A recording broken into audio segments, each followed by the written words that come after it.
Hi friends, welcome to our channel knowledge hub. ఈరోజు మనం discuss చేయబోయే సబ్జెక్ట్ డీప్ లెర్నింగ్. డీప్ లెర్నింగ్లో మన first concept వచ్చేసి ఫండమెంటల్స్ ఆఫ్ డీప్ లెర్నింగ్. అసలు fundamental అంటే ఏంటి? మూలధారమైన అంటే మనం డీప్ లెర్నింగ్కి వెళ్ళే ముందు కొన్ని ఫండమెంటల్స్ని అయితే మనం యూజ్ చేస్తాం. వాటిని మనం మూలధారమైన అని అంటాము. ఇప్పుడు మనం దీంట్లో యూజ్ చేసే ఫండమెంటల్స్ ఏంటి అంటే artificial intelligence and machine learning అనే ఫండమెంటల్స్ని మనం యూజ్ చేసిన తర్వాత మనం డీప్ లెర్నింగ్ అనే కాన్సెప్ట్లోకి అయితే మనం ఎంటర్ అవుతాం. సపోజ్ ఇక్కడ నేను ఫిగర్ రిప్రజెంటేషన్ అయితే డ్రా చేశాను.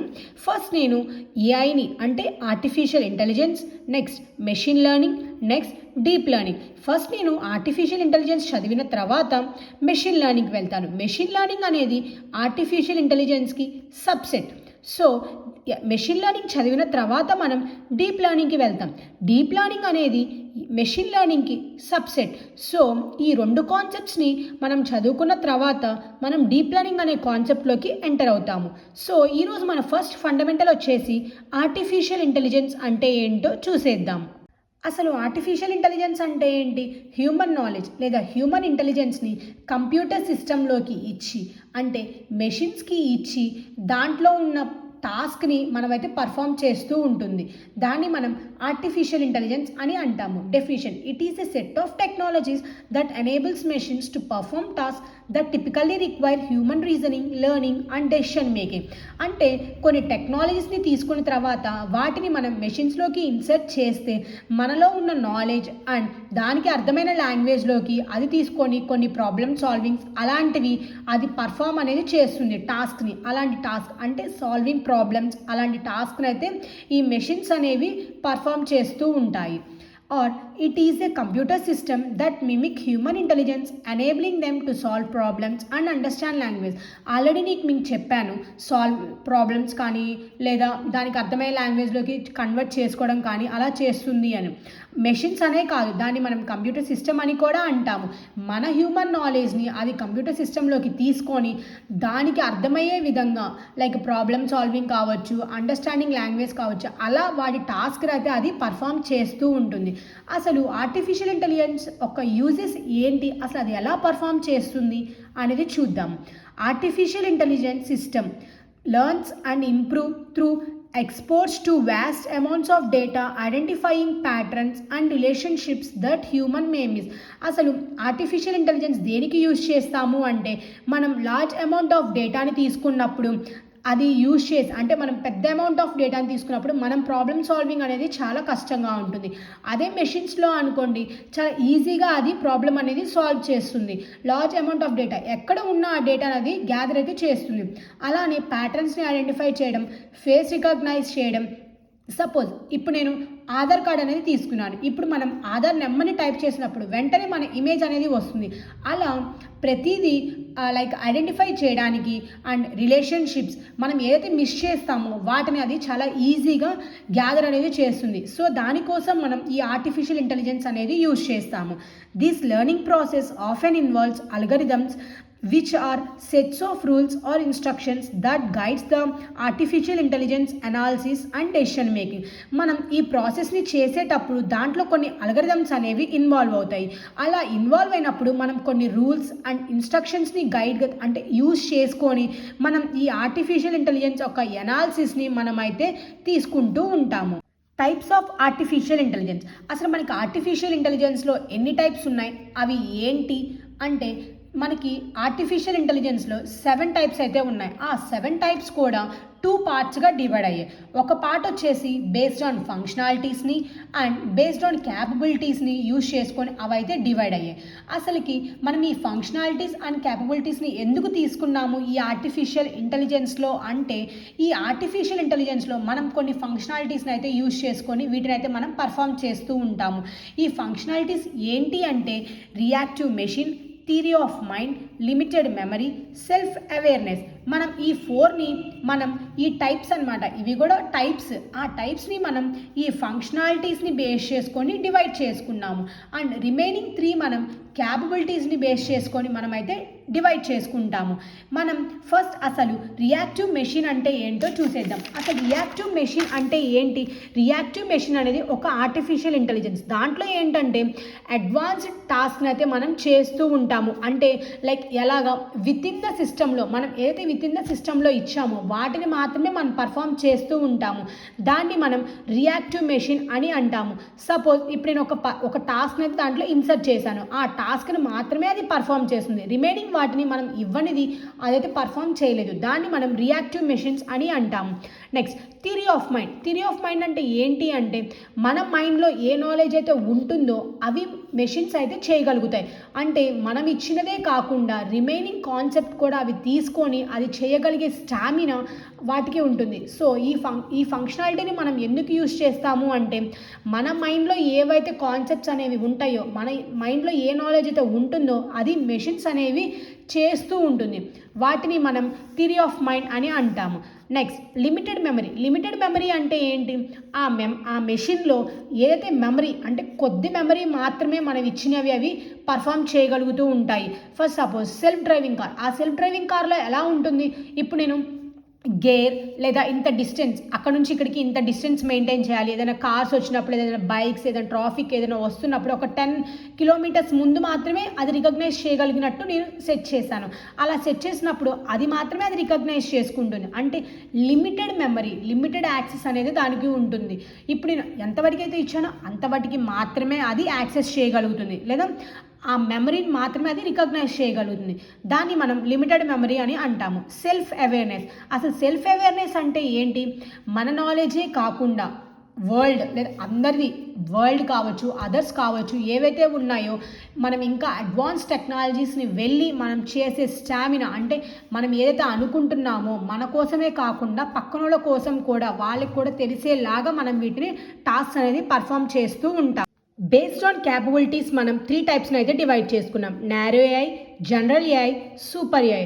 మనం ఫంక్షనాలిటీని బేస్ చేసుకొని 4 టైప్స్ అండ్ క్యాపబిలిటీస్ని బేస్ చేసుకొని 3 టైప్స్ అయితే మనం డివైడ్ చేసుకున్నాం. టోటల్ మనకి 7 టైప్స్. మీకు ఎగ్జామ్లో అడిగిన ఎన్ని టైప్స్ ఆఫ్ ఆర్టిఫిషియల్ ఇంటెలిజెన్స్ అని అంటే మీరు 7 టైప్స్ ఆఫ్ ఆర్టిఫిషియల్ ఇంటెలిజెన్స్ అని అయితే మీరు రాయొచ్చు.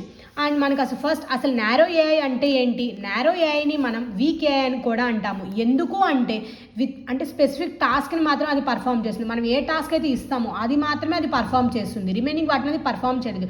సపోజ్ నేను ఇప్పుడు ఫోన్లో ఇమేజ్ని ఇచ్చాను, అది మాత్రమే రికగ్నైజ్ చేస్తుంది. ప్యాటర్న్ ఇవ్వలేదు, అది మాత్రం రికగ్నైజ్ చేయదు. అలా ఏదైతే స్పెసిఫిక్ టాస్క్ అయితే అది పర్ఫామ్ చేస్తుందో వాటిని మాత్రమే అది రికగ్నైజ్ చేస్తుంది. దాన్ని మనం నారో ఏఐ అని అంటాము. Next general AI. జనరల్ ఏఐని మనం స్ట్రాంగ్ ఏఐ అని కూడా అంటాము. ఎందుకు అంటే అది హ్యూమన్ ఇంటెలిజెన్స్ని తీసుకొని దాన్ని బేస్ చేసుకొని ఎంత నాలెడ్జ్ అయితే మనకు ఉందో దాన్ని బేస్ చేసుకొని అయితే వర్క్ చేస్తూ ఉంటుంది. అంటే దానికి లిమిట్ అనేది ఉండదు. మన నాలెడ్జ్ అంటే మన క్యాపబిలిటీస్ ఏదైతే ఉంటాయో, మన దగ్గర ఎంత ఎబిలిటీస్ అయితే ఉంటాయో ఆ జనరల్ ఏఐ దగ్గర కూడా అంత ఎబిలిటీస్ ఉంటాయి. సో ఆ టాస్క్ అనేది పర్ఫామ్ చేస్తుంది. మనం టాస్క్ అనేది స్పెసిఫిక్గా ఇవ్వాల్సిన అవసరం లేదు, ఇవ్వకపోయినా సరే ఆ టాస్క్ అనేది అక్కడ పర్ఫామ్ చేస్తూ ఉంటుంది. దాన్ని మనం జనరల్ ఏఐ అని అంటాము. Next super AI. సూపర్ ఏఐని మనం ఆర్టిఫిషియల్ సూపర్ ఇంటెలిజెన్స్ అని కూడా అంటాము. ఎందుకు అంటే ముందుగానే అది అడ్వాన్స్ టెక్నాలజీలో ఆ టాస్క్ అనేది పర్ఫామ్ చేస్తూ ఉంటుంది. మన ఇంటెలిజెన్స్ని ముందుగానే గ్రహించి అది ముందుగానే అడ్వాన్స్గా ఎంతైతే కావాలో ఆ టెక్నాలజీస్ మొత్తం యూజ్ చేసుకొని ఈ టాస్క్ అనేది పర్ఫామ్ చేస్తుంది. దాన్ని మనం సూపర్ ఏఐ అని అంటాము.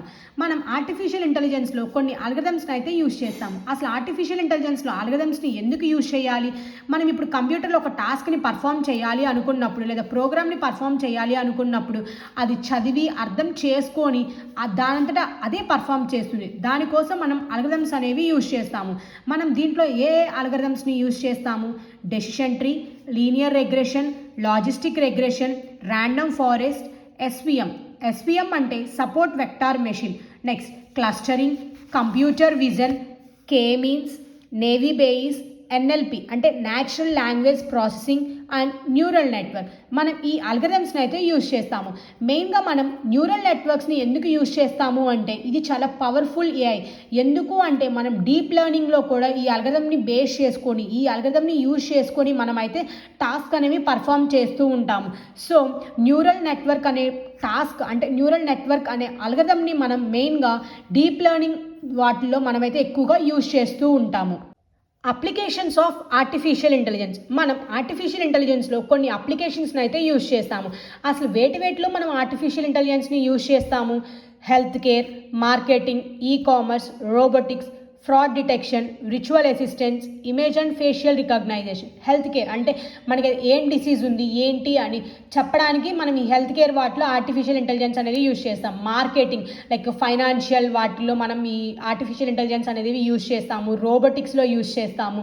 లైక్ ఏంటి చిట్టి ఇవి ఉన్నాయి కదా, అలాంటి రోబోట్స్లో మనం అయితే యూజ్ చేస్తాము. ఫ్రాడ్ డిటెక్షన్ అయితే ఫైనాన్షియల్ వాటిలో అయితే బ్యాంకింగ్ వాటిలో ఏదైనా ఫ్రాడ్ ఏదైనా జరిగింది అనుకోండి, దాన్ని మనం ఈజీగా రికగ్నైజ్ చేసుకుంటాము. అండ్ ఇమేజెస్ని ఫేషియల్ రికగ్నైజ్ని ఎలా చేస్తామో వాటిని కూడా మనం ఇక్కడ రికగ్నైజ్ చేసుకుంటూ ఉంటాము.